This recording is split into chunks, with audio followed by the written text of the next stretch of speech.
Hello, this is the Forge Your Trail podcast. I'm Frank Rodriguez, your host. Today we have as our guest Miss Brittany Cramer. Brittany is the founder of a local company called Crockstar. Brittany, could you maybe tell us a little bit about your company? Yeah. So again, my name is Brittany Cramer, and I am the owner and creator of my business called Crockstar, Crockstar Dinner Club, but we kind of just go by Crockstar now. So we are a crock pot meal prep company where all you have to do is add the protein, sometimes a few other items to the crock pot, add our delicious meal, and you got a home-cooked meal without all the effort in the kitchen. That sounds so cool. Such a time saver. Yes, absolutely. So what inspired you to create Crockstar Dinner Club? Was there a specific moment or a need that kind of like caused that idea to occur to you? Well, yes. So when we had my fourth child was about 5 or 6 months old, and we were living in a rental house while our house was being built. And I had never used the crock pot that I had had for like 8 years since we had gotten married. And I remember my mom crock potting growing up. I was a stay-at-home mom at the time, and I didn't hate cooking, but I didn't have a lot of time for it. So I started just crock potting a lot. And I was like, this is a lifesaver. So then I started looking up recipes, and if it didn't cook in a crock pot, I wasn't making it. So we kind of had the same thing every week, like 3 different recipes. Fast forward, and I had been cooking in a crock pot for 7-8 months, and I just loved it. I mean, I even cooked salmon in a crock pot. But I had heard about these groups of women that had gotten together and they would do crockpot meals. So essentially you'd have different, stations, and you'd prep a meal and you'd have 10 stations. And for me, I was like, well, I can't really go to those. I don't have much time and I can't host it. So I was like, what if I did it for them? So that was kind of the beginning of what got Crockstar going, and I just kind of threw the idea out there. What a gold star idea. Yeah. That Yes. was cool. Mm-hmm. Yeah. So your mission is to bring families back to the dinner table, right? Yes. By giving time. Why is Yes. it so important to you personally? Well, we live in a very busy culture. Everyone's always going, and I know for my family we are. And with our kids in the house at the time and all young, even though we weren't doing activities, I found us heating frozen chicken nuggets up and doing this and eating at different times. And our family was still very young. And I remember my family, even if it was once a week, we made an effort to do at least 1 or 2 dinners around the table together, even when we were all in high school and grown up. And that just always stuck with me, and I thought it was important. So it's kind of like, even though our lives are busy, it's like finding that time, even if it's 15 minutes, to just sit down, have a conversation at the dinner table, and all be together at that moment. So we've been doing this podcast for a little while now, and it does seem to be a theme that families that eat together, have meals together, seem to be closer. Yeah, I agree with that. How do you think that shared meals impact like family dynamics, especially today in this really fast-paced world? Shared meals.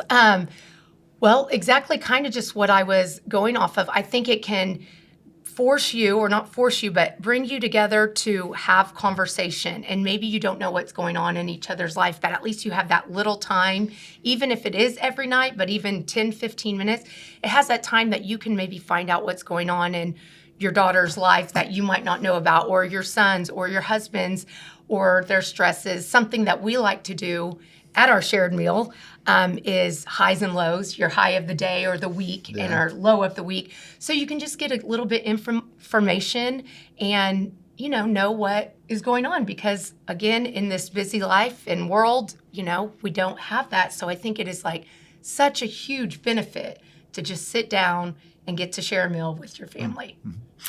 So I told you that right before you got here, we talked to just a random person who happened to know what Crockstar is. Yep. And it made me wonder, what kind of feedback have you gotten from families who, use your service? Is there anything that really stands out, or any one story that stands out?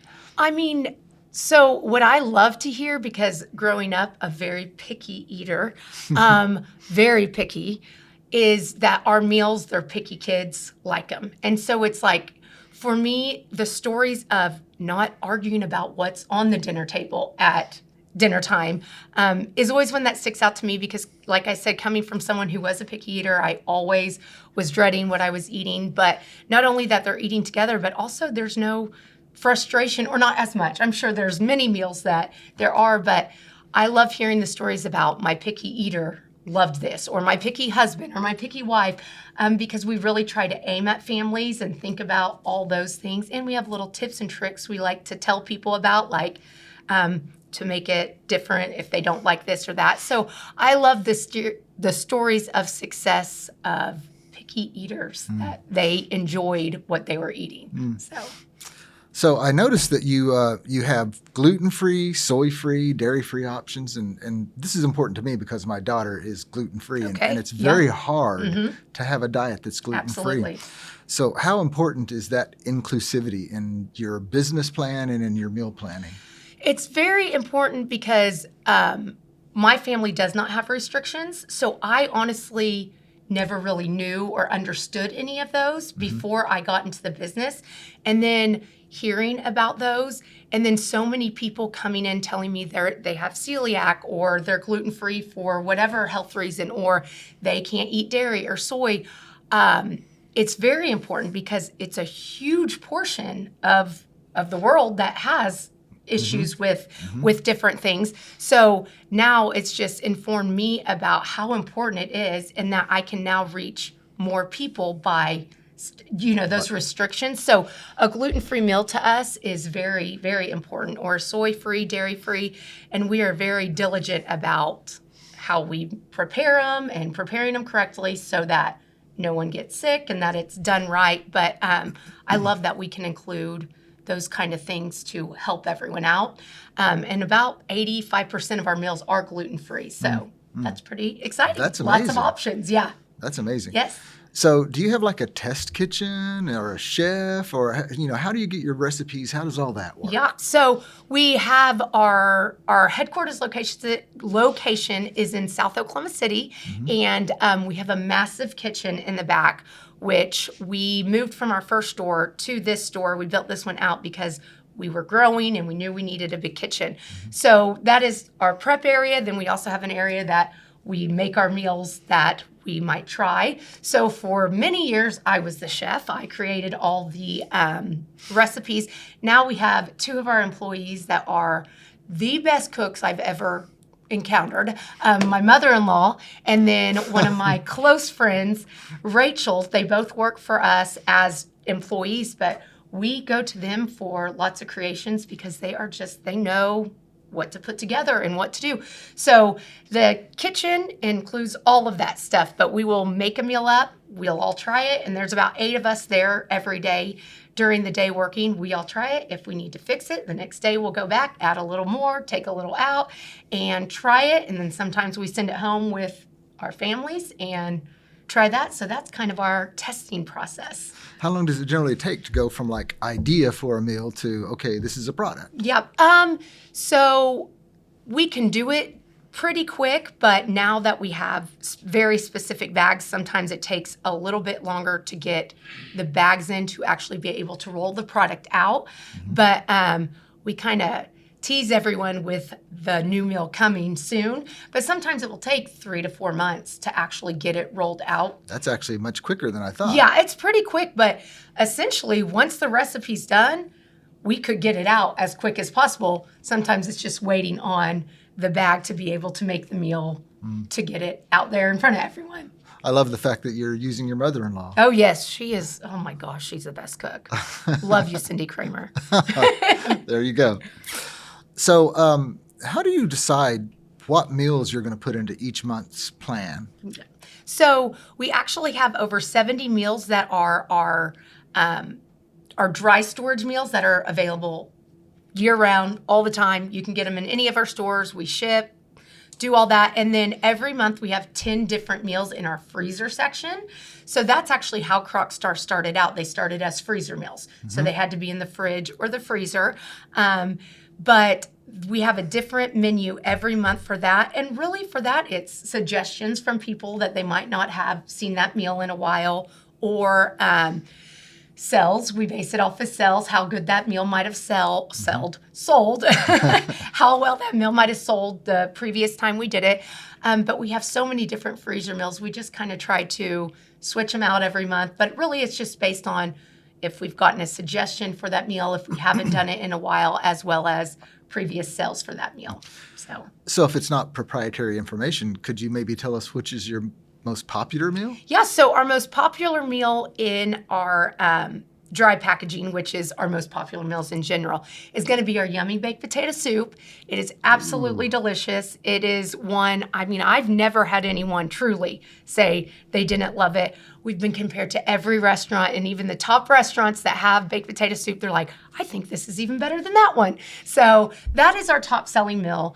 But we honestly have about 15 that are just always going, stable. that are the ones that go. We also have one called Thunder Chicken, which I named after our OKC Thunder years ago. Thunder Up. Yes, Thunder Up, always. It's a creamy ranch style chicken.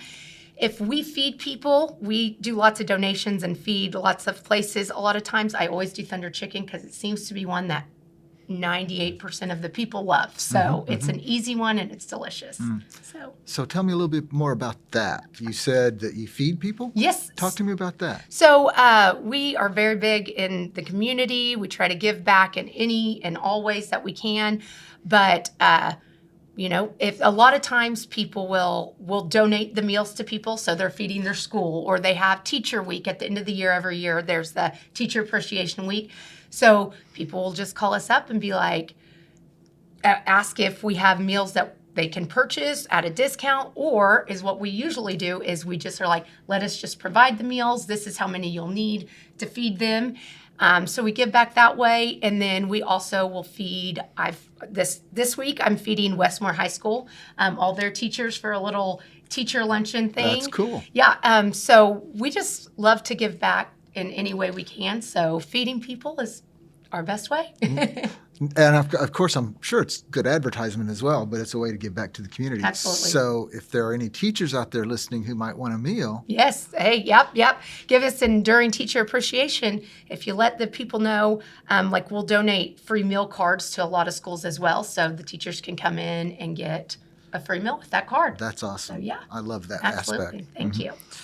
So what role does the community play in your business model? So going back to that is just kind of the community is where Crockstar was developed just to make a little bit of extra money, but it has really turned into a community thing because that's my passion. That's where my heart lies, is just giving back.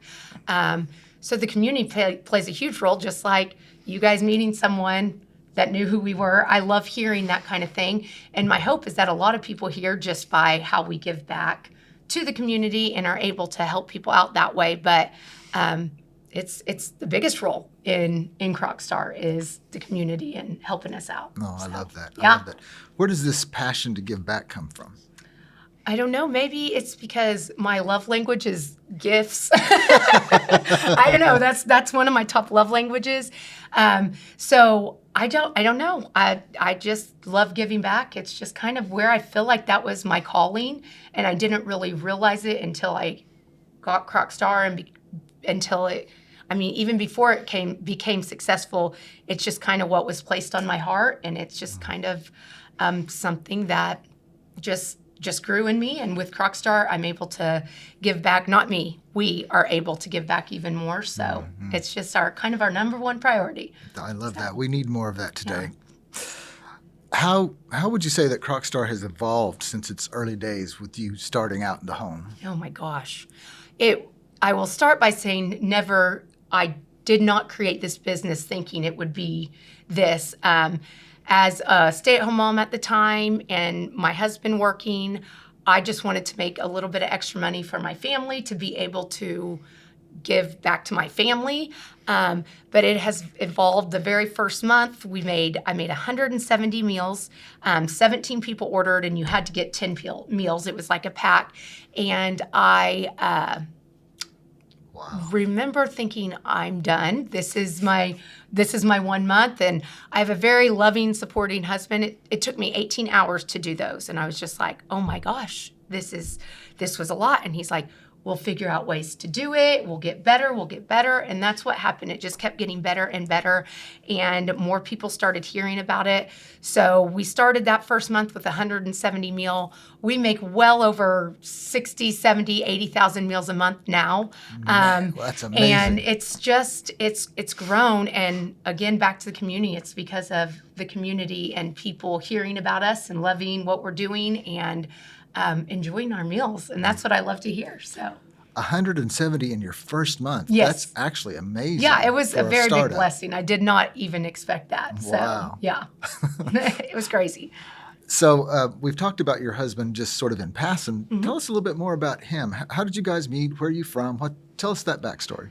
So he's from South Oklahoma City. I'm from North Oklahoma City, and we worked at Chili's together in South Oklahoma City. So I was a student at OU, and I started working at that Chili's because the Chili's over here wasn't hiring in Norman. So my sister was working at that one, and then he started working there a couple years later, and we became best friends for about 3 years. And then we met that way, and yeah, he's a great guy, and he's helped a lot with Crockstar.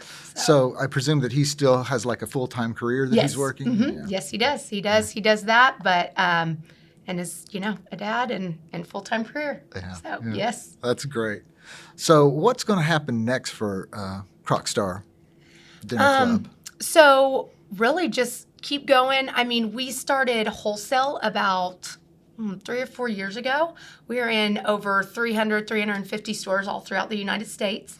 We ship all over the United States. So really trying to just continue that, growing that aspect. We also have a subscription service now that we're trying to just kind of put out, but honestly, just hopefully getting out there more and helping people with dinner time a little bit more and just continue, hopefully getting to give back and just grow. Yeah. So you started out with basically just you and your husband. Yes. How many employees do you have now? Now we have about, regular employees that work at the stores, we have about 14 or 15, maybe like 18. But we also do different shows. So right now we have a show going on in Dallas, and there's 5 people there. So show season is a little bit crazy. So we have lots of regular employees that work at the show or at the store, but then between all the other people, we have about 20 more that will help with shows and all the other aspects of Crockstar. So yes, so quite a few. Obviously, you're doing something right in terms of marketing.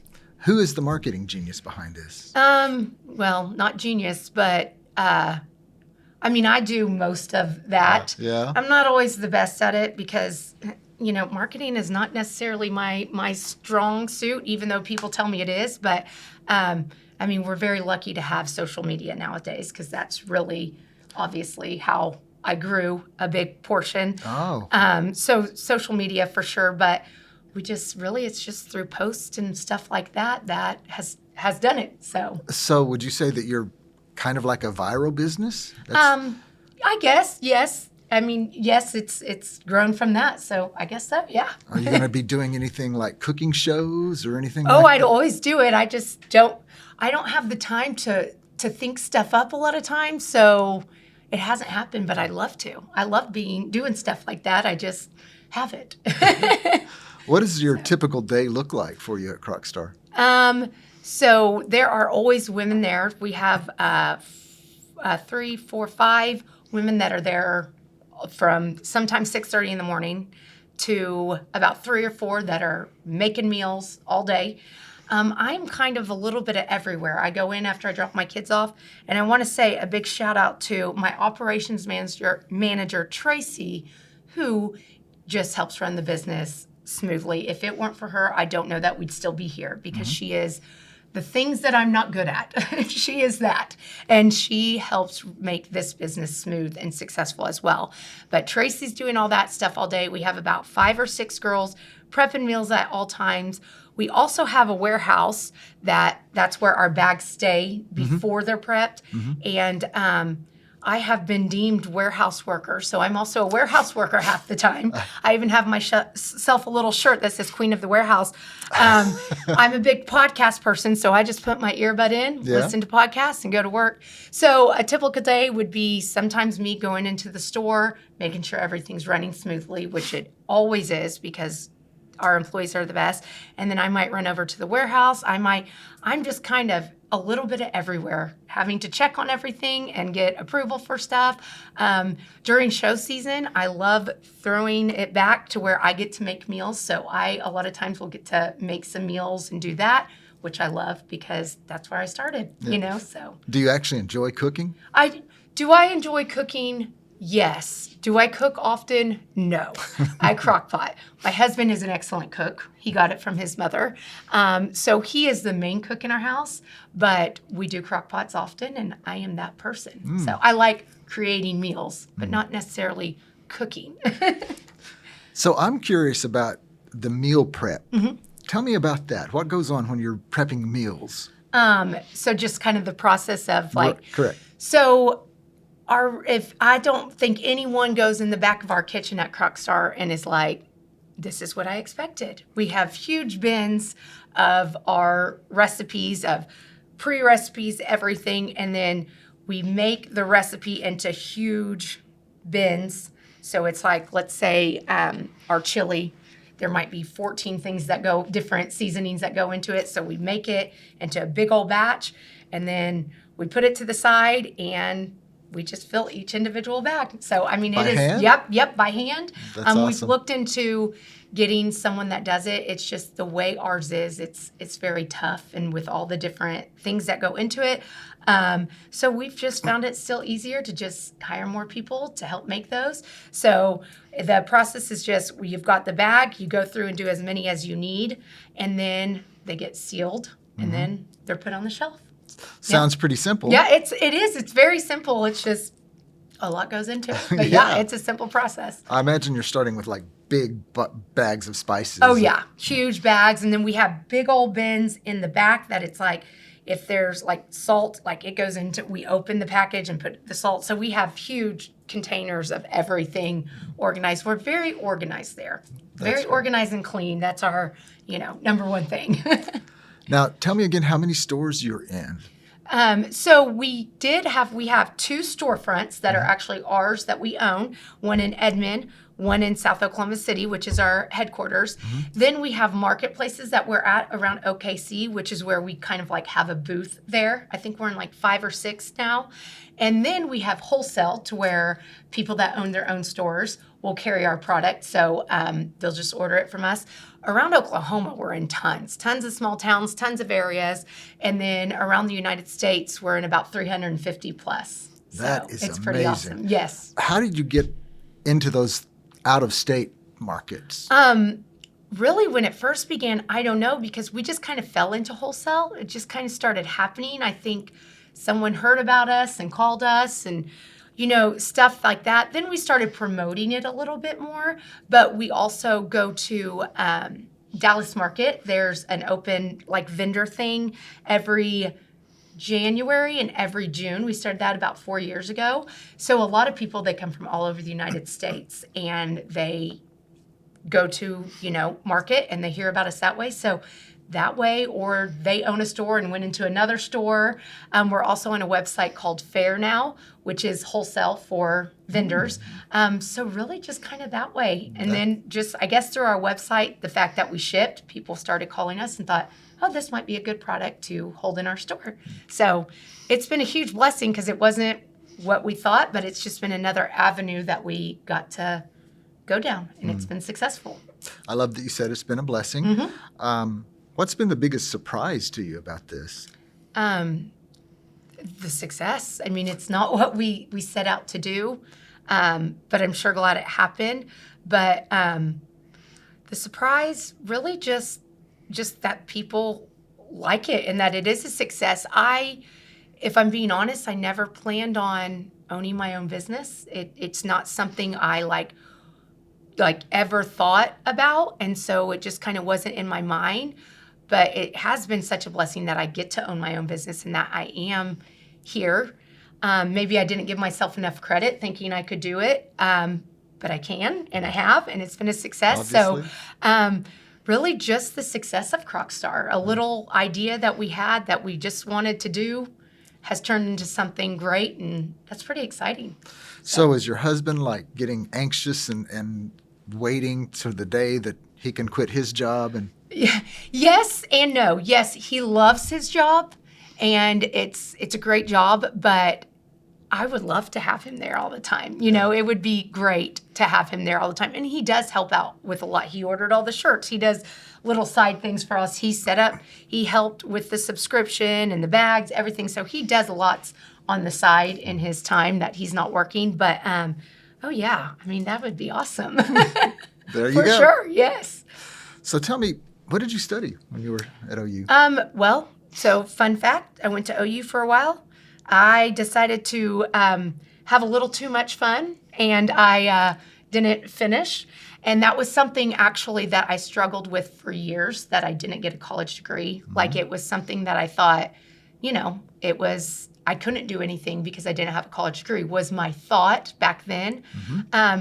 So we encourage all of our kids to go to college. It's very important to us. But for me, it's nice that I finally found that my self-worth was not just from having a college degree. You can be successful without it. I still plan to go back one day and finish just for myself because it's something I set out to do. But I didn't have a major. I think it was criminology, but I was your typical college girl. I had a lot of fun and I was social. And that's okay. You can be that way, but I didn't know how to, do it all. So I went here for 2 years or to OU for 2 years, and then started doing all that, just other stuff. I did hair for years, so I was a hairstylist for 14 years. So that was my avenue. So I worked with adult students at the University of Oklahoma, and so I can help you finish a degree. If that's something that you I'm want to all do. in. I can't wait to do it because it's definitely something that even if I'm 70 years old, I'm going to get my degree. There's some satisfaction, I think. There is, but absolutely. Not that it will help you with your business probably. But it's something I've always wanted to do, so I'm definitely going to look for it. Well, Brittany, what else would you like to talk about? What would you like everyone to know about your company? That it's a great, honest company, that our heart truly is just in helping others with dinner time, with anything. I mean, people come in and tell us our problems, and we're there for them for those problems, But we truly love helping families with dinner time and being able to get families back together and, saving money. We're all about it's a very cost-effective way for dinner. Us as a big family, we can't go to a restaurant for less than $100+. Yes. Even a fast food restaurant. But it's nice having a home-cooked meal if you're at the dinner table or not. So really that our passion really is just to help people out and to have good meals and things that maybe they thought they'd never eat, that they get to share with their family. And others. This is the Forge Your Trail podcast. Our guest today is Brittany Cramer, who is the founder of Crockstar Dinner Club in Oklahoma City. Brittany, thank you so much for visiting with us today. Absolutely. Thank you guys for having me. I truly appreciate it. And we're going to have you back, and we're going to talk about what it's like to be a parent Okay. while also founding a business. All right. Sounds great. Thank you guys. Thank you.